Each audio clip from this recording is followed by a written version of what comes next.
Good afternoon. The first item of business this afternoon is portfolio questions. And the portfolio on this occasion is education and skills. I call question number 1, Stephen Kerr. To ask the Scottish Government what analysis it is undertaking of any link between social media use and violent disruption in classrooms in Scotland. Cabinet Secretary Jenny Gilruth. We recognise concerns about the impact of social media use on children's behaviour and well-being. The Behaviour in Scotland Schools research highlighted that behaviour is influenced by a range of complex factors, including the impacts of the pandemic, poverty, family circumstances and wider societal influences. That is why our focus is on preventing the development and escalation of unhelpful behaviour, particularly through encouraging positive relationships in schools. And I also welcome that a number of local authorities and schools have either banned mobile phones or are exploring doing so. Stephen Kerr.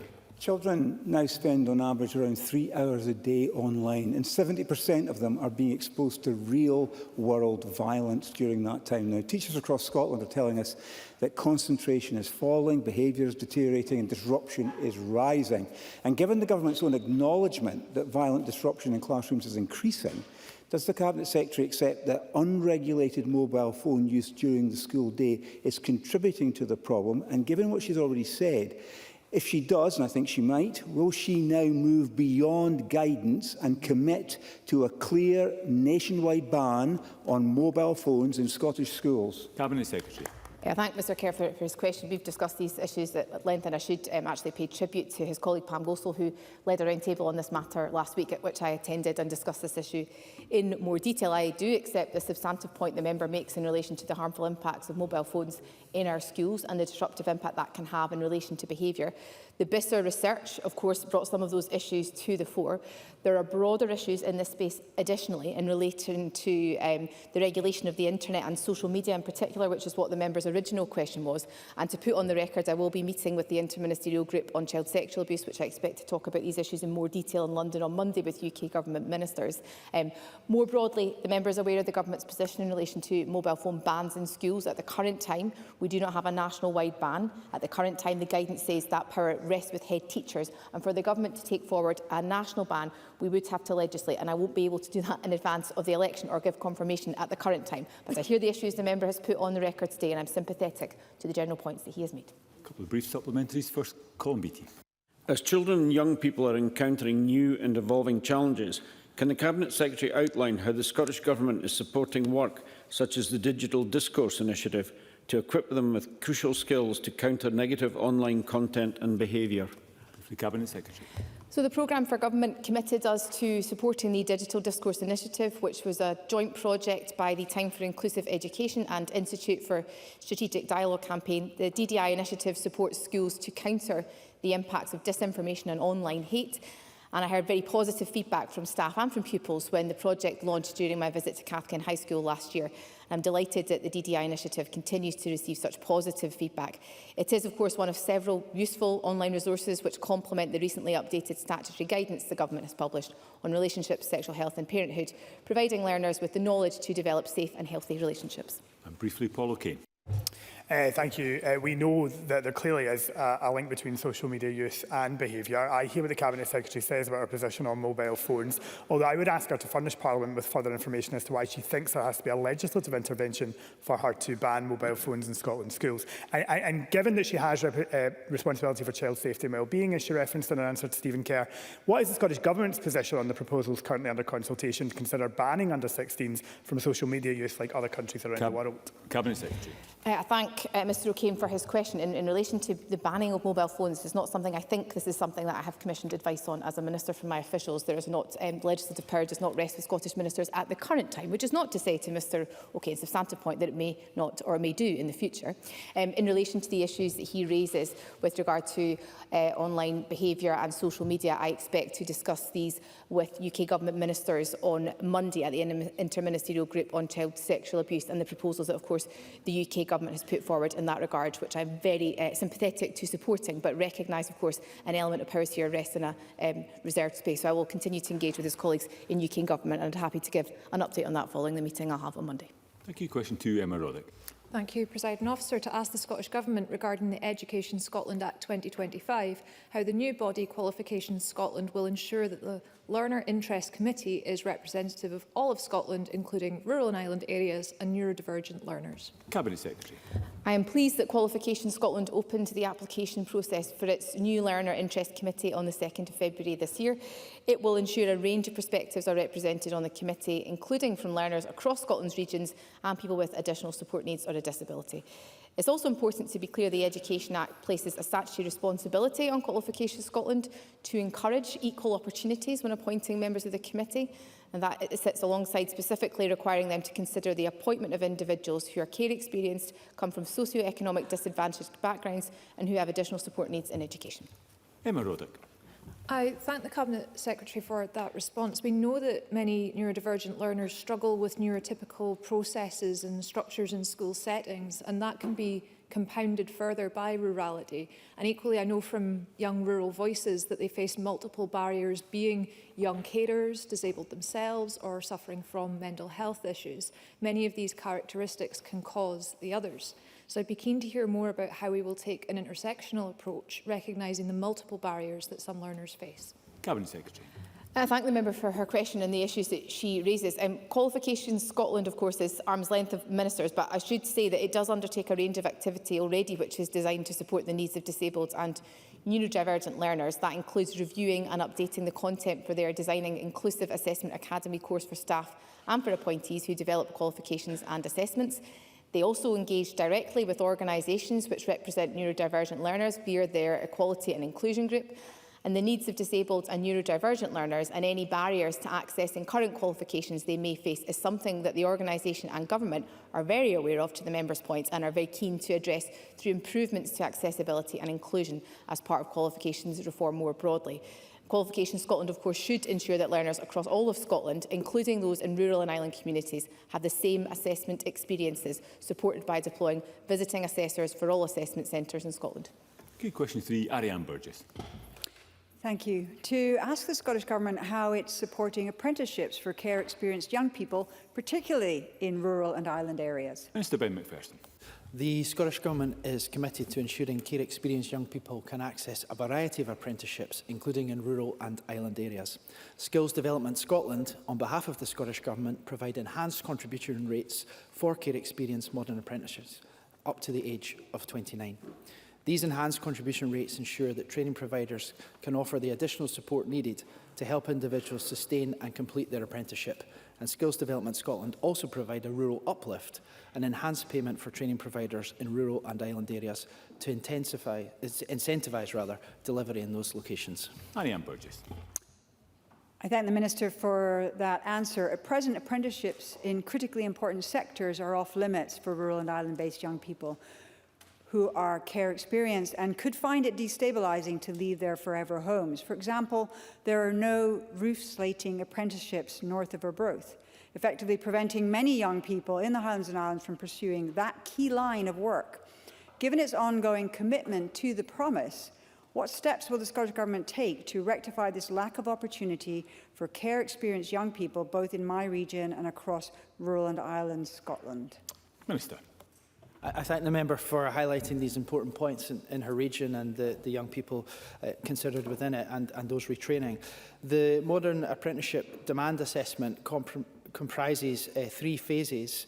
First is establishing a robust evidence base and sourcing and collating strategic and contextual data.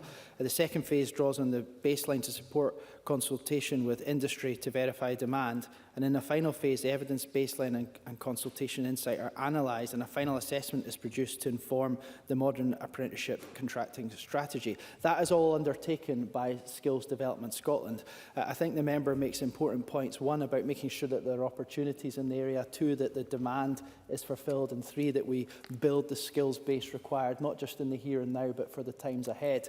And if the member would like to follow up this questioning session today, we can help connect with Skills Development Scotland and also potentially with the Scottish Funding Council. Okay, a couple of supplementaries. First, Rose McCall. The initial enrolment in post-school destinations such as apprenticeships is a positive step, but the real challenge lies in sustained retention. 9 months after leaving school, the proportion of care-experienced young people in a positive destination drops by 15 percentage points, falling from 86.4% to 71%. And in my region, Fife College reports that only 46.5% of care experienced students successfully complete their course, compared to 63% of general student population. So can the Minister outline what mandatory retention measures the Scottish Government is embedding in its new apprenticeship contracts to ensure that care experienced apprentices are supported to the finish line, but not just at the starting blocks? Minister. The member is right to highlight the issues that she does. First of all, of course, we have increased widening access for those from a care experience background, both in terms of college enrolment and in terms of university enrolment. However, we appreciate the points raised around retention and the wider responsibility that we have collectively as a parliament and as a country through the promise to those people. So if the member has the forbearance, I would like to take away working with my colleague who leads on the promise to engage with Skills Development Scotland and provide reassurance in any further action that can be taken to make positive impact for the people that she rightly highlights all need our help and as much assistance as we can give to make sure we fulfil the promise. And briefly, Beatrice Wishart. Thank you, Presiding Officer. The lack of provision of traditional building skills training in local colleges for young people in rural and island areas of Scotland creates an obstacle for young people interested in a career in the sector. I've met with industry representatives who've highlighted delivery in Canada and Ireland, where they developed a mobile training facility to allow for local training provision in key trades. So will the Scottish Government consider the development of such a mobile training facility to allow all young people in Scotland to have the same opportunities for careers in the traditional building sector? As briefly as possible, Minister. Met with relevant stakeholders just in recent days about traditional building skills, and the member is right to highlight them, both the need to retain the skills that we have now and to pass them on to the next generation, and for us to meet the demand across the country that there is for these skills. So again, I would take the member's suggestion away and be happy to pick that up with Skills Development Scotland. Thank you. Question 4, Alistair Allen. To ask the Scottish Government whether it will provide an update on its engagement with Carlin and Newland Shear, the Care Inspectorate and Scottish Childminding Association regarding the improvement of access to childcare across the Western Isles, both for children under 3 and 3 to 5-year-olds. Minister Natalie Donnelly. The Scottish Government continues to work closely with Carlin and Newland Shear, the Care Inspectorate and the Scottish Childminding Association to support improved access to childcare across the Western Isles. We recognise the distinct challenges and the vital role of childminders in rural and island communities, and we funded the SCMA to deliver a national 3-year programme of childminder recruitment and retention. More broadly, we're supporting childcare access through national programmes, including investment in early adopter communities and commitments in the National Islands Plan to develop practical place-based solutions for children and families. Alistair Allen. I thank the Minister for that answer and for her ongoing engagement on this issue. As the Minister is aware, there has been a huge reduction in the number of childminders operating across my constituency in recent years, with no childminders at all left in Barra, Uist or Harris. In order to support parents back into work, can the Minister say anything further about the Scottish Government's work on increasing access to childcare in rural and island settings, for example through exploring the option of permitting childminders to operate in a non-domestic setting? Minister. This specific example is something which has been raised with me before by other members across this chamber and is something that I feel should be explored more. However, amending legislation to allow the delivery of childminding service in a non-domestic premise would be a lengthy process, and we would need to really carefully consider any consequences of doing so. Safeguarding would be absolutely key, of course. In the shorter term, I do, of course, understand the importance of these issues, and that's why I requested Highlands and Islands Enterprise provide a report on rural and island childcare access. Building on that report, work is now underway to arrange a rural and island childcare roundtable, bringing together partners across policy, regulation and the childcare sector to focus on identifying realistic and effective actions to take to improve childcare access to support families in these communities. Question 5, Emma Hart. Thank you, Presiding Officer. To ask the Scottish Government what action it has taken to tackle racism in secondary schools. Cabinet Secretary. Presiding Officer, there is no place for racism in our schools, and we are committed to addressing it across all of our educational settings. The Anti-Racism in Education programme strengthens professional learning to build racial literacy, and interim guidance on responding to racism was published last June. A new whole-school approach will be issued shortly, offering guidance on responding to and supporting pupils, staff and families who have experienced racism. This work is supported by anti-racism curriculum principles and calls to action developed with children and young people, alongside resources to embed anti-racism in classroom practice. Emma Harper. Thank the Cabinet Secretary for that response. I've heard reports of pupils moving schools due to persistent racist bullying. In rural areas where alternatives are limited, this can be especially difficult for families. In addition, the rise in anti-immigration rhetoric from some political parties may be emboldening parental attitudes that in turn influence young people and shape behaviour within school communities. So could the Cabinet Secretary outline how the Scottish Government is supporting both urban and rural secondary schools to embed effective anti-racism practice and to ensure that staff are equipped to respond swiftly and protect pupils who may be at risk? Cabinet Secretary. I thank Ms Harper for her question. I have to say I'm very shocked to hear that pupils in some instances have been encouraged to move schools because they themselves have been on the receiving end of persistent racist bullying. That should not be happening in our schools. And again, I want to reiterate there is no place for that type of hatred in our schools. Where that type of behaviour does occur, it needs to be robustly addressed, and that's why the forthcoming whole school approach guidance, which I mentioned in my previous response, is going to give further response to our councils and to schools on the handling of racist incidents. That's been developed with the racism and racist incident subgroups, the work of which has been taken forward as part of the National Action Plan on Relationships and Behaviour. We also have the Education Scotland's Building Racial Literacy programme, which is open to teachers across the country and has been, as I understand it, a very worthwhile initiative and has really helped to support teachers in our schools. That provides access to online learning, which allows teachers from all local authorities to take part. And we've had more than 1,000 teachers completing the programme so far, and 24 anti-racist mentors now support schools across the country, including in rural areas such as in Highland and Orkney. Okay, a couple of supplementaries will need to be brief. First, Faisal Chowdhury. Thank you, Deputy Presiding Officer. Can I ask the Cabinet Secretary what specific funding allocations will be made to support participative curriculum resourcing in anti-racist materials, and how will schools will be supported to access high-quality materials to ensure racist incidents are handled effectively to prevent far-right narratives from filling the gaps? Cabinet Secretary. I thank Mr Chowdhury for his question. I think he raises a very important point. There are a number of different funding streams that sit in relation to the member's question. The Building Racial Literacy programme that I alluded to in my previous response of £78,000. There is funding of just over £80,000 for the cohort of the Leadership and Mentoring programme. From the ARIP curriculum budget that I mentioned earlier, there's the extension of the partnership with ScotDec, collaborating with educators as well. And the focus for 25-26 is on the creation of a resource on anti-racism and maths. Scottish Government has provided £150,000 for this. There was also funding agreed to support the second year of Education Scotland's Anti-Racist Mentors programme. The value of that is £67,000.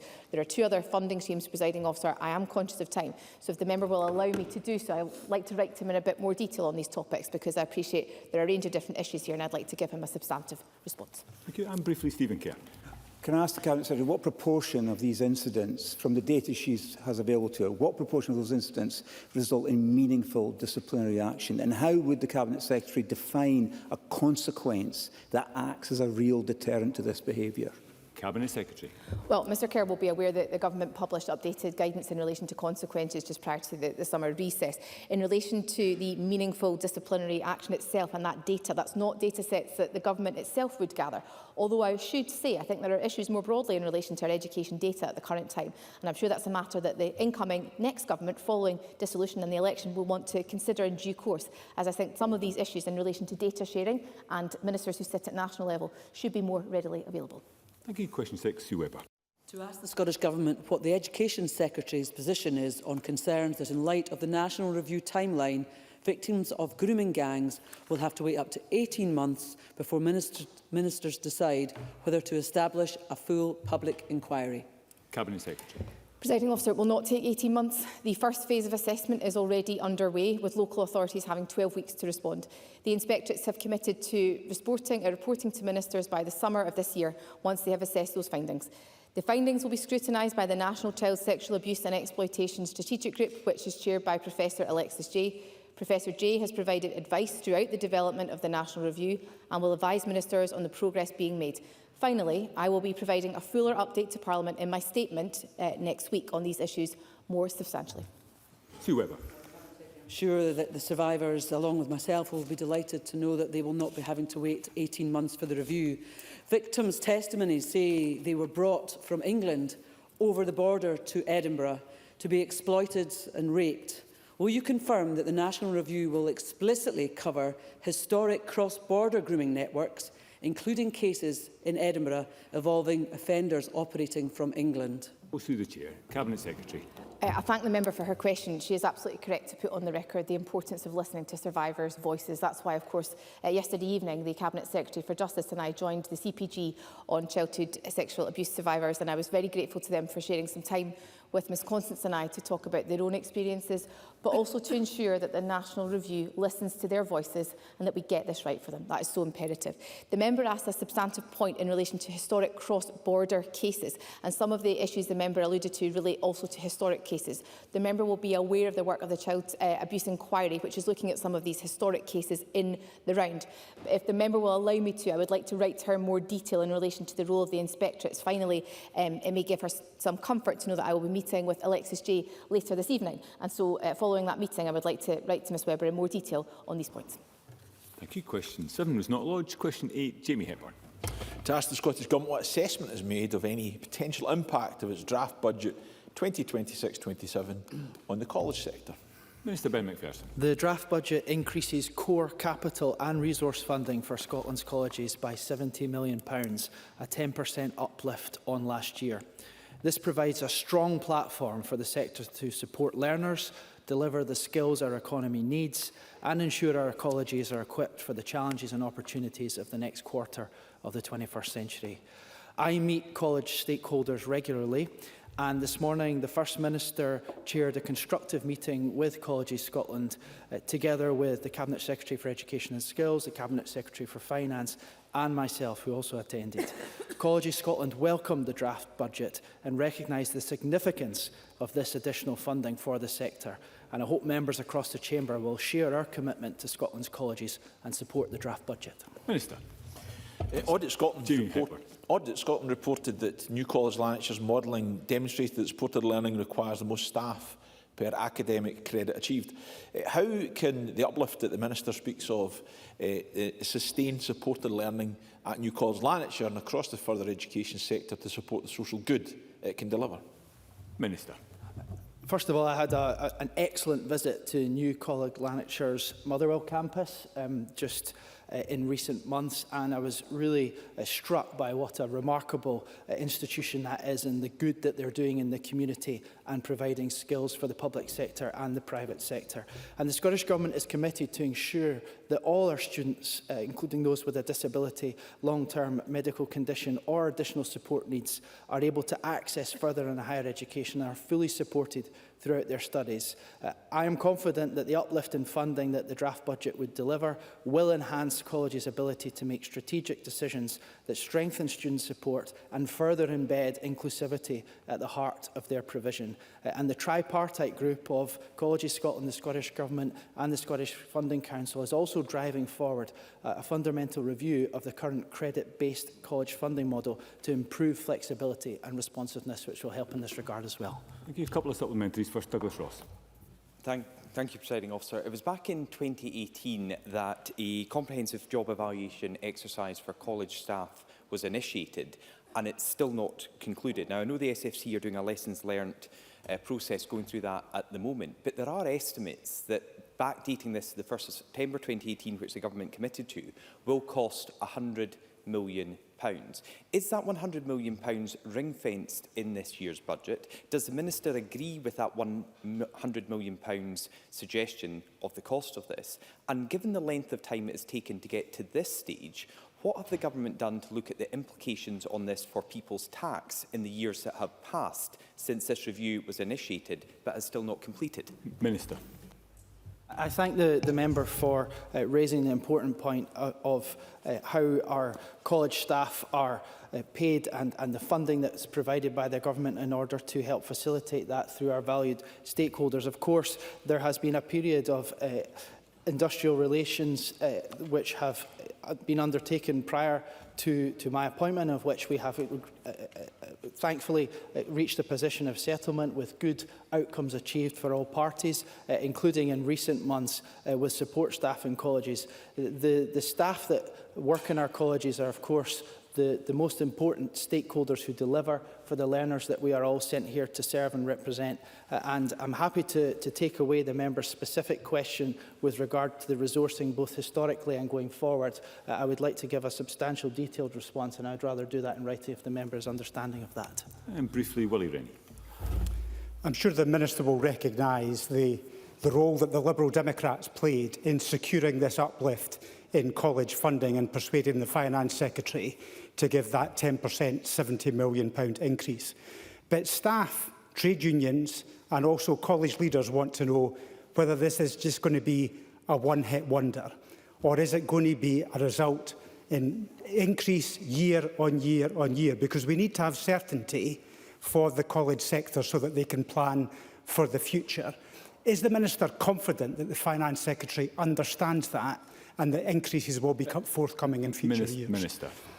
I thank the member for both his fair criticism on occasion and the constructive approach that he and his party have taken to the budget process. And I think by that positive constructive engagement, along with working together on the collective need and responsibility that we have to learners and the economy, that this settlement, if the budget is fully agreed, which we anticipate, will provide real positive impact in communities across Scotland.